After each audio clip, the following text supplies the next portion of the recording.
Many spiritual leaders are working towards creating a peaceful world, bringing down violence. What steps have you taken in that direction? Do you think you can impact the leaders of the warring nations and bring about peace using your spiritual teachings or methods?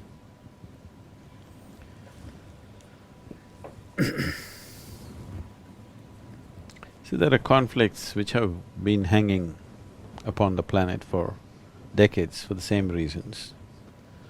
Different types of conflicts have happened.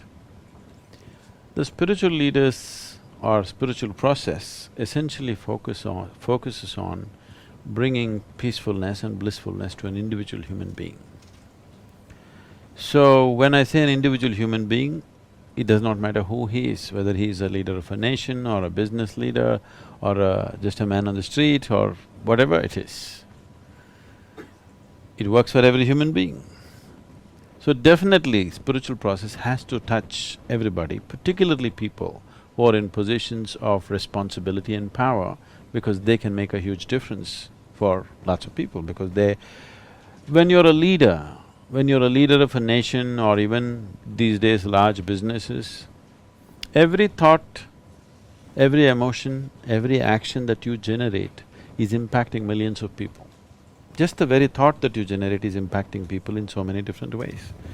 When such a responsibility has been placed in your hands, it's extremely important, the leaders of nations, large business corporations, they must take these steps to ensure as to how they are within themselves. What kind of beings are they? Some work has to be done upon themselves because every thought and emotion that they generate is impacting millions of people. When such a privilege has been given to you, if you just think something is going to happen to a million people, it's extremely important that you conduct this privilege in a responsible manner. And you can only conduct this responsibly if there is a spiritual process within you. When I say a spiritual process, maybe not everybody understands what what it means. So one way of putting it is, there is a certain sense of inclusiveness, that you are not an exclusive entity, you are an inclusive process. And this inclusiveness, if it does not arise and you have a certain level of power in your hands, then definitely it will lead to various kinds of conflicts, there's no question about that. So, we have worked with millions of people, we have worked in the prisons it's mandatory now in all the central prisons in South India, and there are various other things we are doing to make this happen.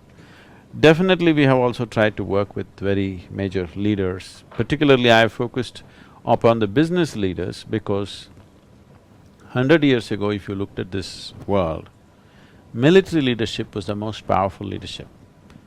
In the last 100 years, it has evolved into a situation where democratically elected leaders, political leaders are the most powerful people. But that is going to change, and that's already beginning to change, and it's going to change very rapidly in the next 10 to 15 years. You will see in the future, the economic leaders are going to be the most important people.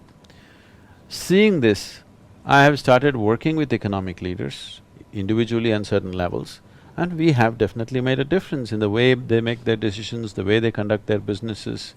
This is being done. But this is being done very discreetly because it is not something that needs to be handled in public.